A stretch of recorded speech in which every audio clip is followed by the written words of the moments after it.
This year's Earth Day coincides with the 100th anniversary of the National Park Service. 4 decades earlier, Yellowstone was the first national park established by the U.S. Congress. It spans 3 states and features hundreds of waterfalls. Here at Great Falls, there are waterfalls too, as well as some of the steepest rapids of any river on the East Coast. Our next story is about a waterway that stretches along Florida's East Coast. It used to be filled with oysters, crabs, and schools of fish, but not anymore. The dolphins that call it home are sick, the fish are disappearing, and the seagrasses are all but gone. As correspondent John Zarella reports, very little is being done to save the Indian River Lagoon.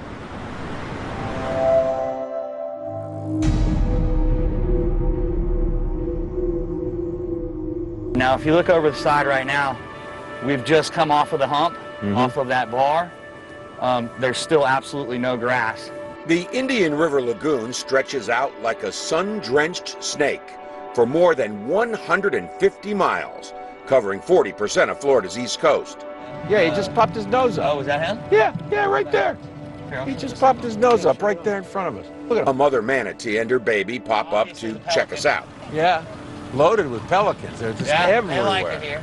We got pelicans, you got a bunch of cormorant. You also see some ibis back there. On a nearby island, birds huddle in the branches of the mangrove trees. The sun setting in the west signals it's time for the birds to settle in.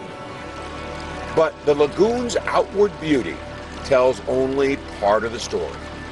My daughter, who's 8, probably can't remember a seagrass, a real seagrass bed in some of these areas that there should be acres and acres of it. Alex Goritsky is a fishing guide.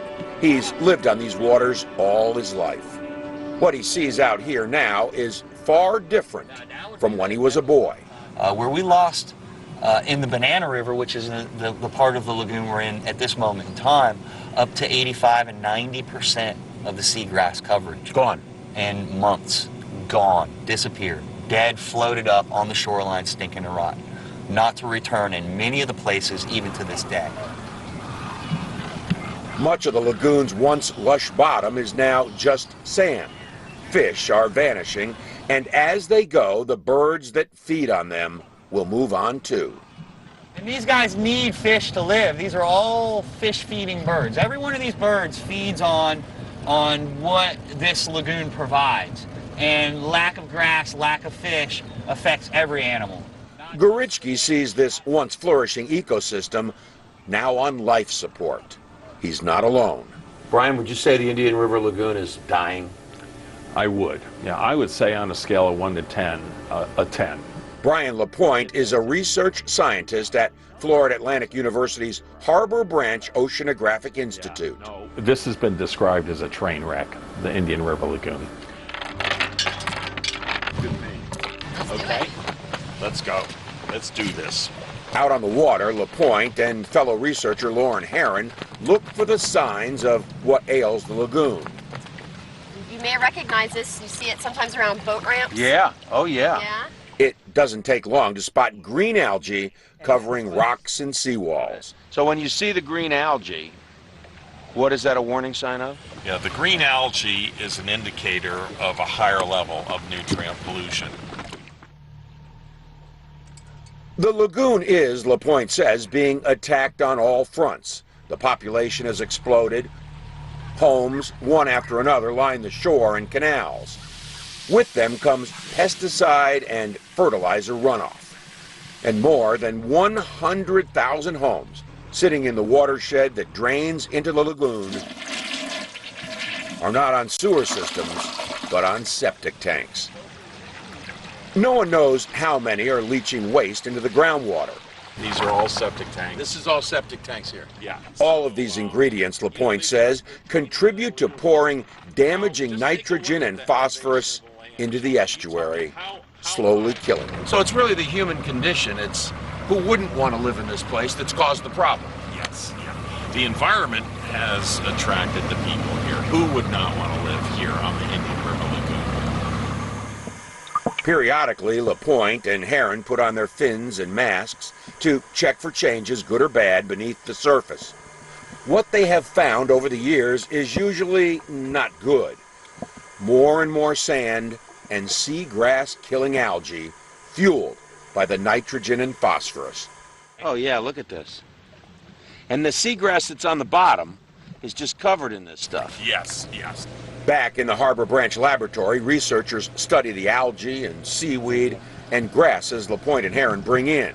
The measurements they've taken tell them nitrogen from sewage is the principal source of contamination in the lagoon. Bottom line, there's places in the lagoon you won't get in the water. No, no. Unless I had a dry suit for protection. That bad? That bad, absolutely. I've had colleagues who have gotten very nasty bacterial infections and almost lost their lives. If I'm somebody out there watching this, why should I care about the Indian River Lagoon? Well, it comes down to dollars and cents. Studies have been done that show that the Indian River Lagoon adds about $3.7 billion annually to the regional economy. Benefiting people like our fishing guide Alex Gorichki. Let's see. He slowly guides his boat through the shallows. The water is only a foot deep in places. He points out a domed structure just beyond the bank. What we got here is one of the several sewage treatment plants. This right here, this culvert on the back side of this boom, is actually drains their property. So if they have a spill or something of that nature, this is where it's going to come out, and that's where it's going to go into this beautiful lagoon. And we're suffering the consequences of this lack of forethought. These days, Gorichki fishes less and less in the lagoon and more in the ocean. At least out there, he says, he can catch fish and make a living. This is the Georgia Aquarium in Atlanta. It is the largest aquarium in the Western Hemisphere. Not only is it a terrific place to visit, the scientists here are doing cutting-edge research on the dolphin in the Indian River Lagoon. It impacts these guys and actually causes tumors in the mouth. This is a section of epidermis that's highly inflamed. Why don't you take a look? Okay. You can see the pink cells, are the cells of the epidermis, and all those black. Greg Bossert is the aquarium's chief veterinarian. He's been studying marine mammals for decades. The black dots on the skin tissue samples taken from the dolphin in the lagoon are white blood cells fighting infection. A warning. The dolphin, too, are sick. And they are, Bossert believes, like the canary in the mine, a warning. What we're doing is using the dolphin as a sentinel, as an indicator species for what's happening in our oceans and how potentially that could impact us. Over the past decade, Bossert and a team of scientists have studied 350 of the 1,000 dolphin living in the lagoon, making the Indian River dolphin the most studied dolphin in the world. The team uses nets to encircle the animals. Volunteers wade through chest-deep water, slowly closing the circle. Every move must be precisely orchestrated. When it's caught, the dolphin is raised to the boat in a stretcher and given a complete physical. Blood, urine, fecal, and tissue samples are taken. Then it's tagged and released. Bossert says the findings are frightening. Well, the point is that mercury that we've documented in these dolphins is some of the highest ever reported on this planet. Called mercury intoxication. It's compromising their kidneys, liver, and reproductive system. The dolphin are likely getting the mercury from the fish they eat, and in turn, people living along the lagoon who eat a lot of fish also have elevated levels of mercury, which falls from the atmosphere after it's emitted from coal-fired power plants across the planet. And that's just the tip of the iceberg. 25% of the dolphin are resistant to antibiotics. They have fungal diseases and suppressed immune systems. The scientists have even documented the West Nile virus in some animals.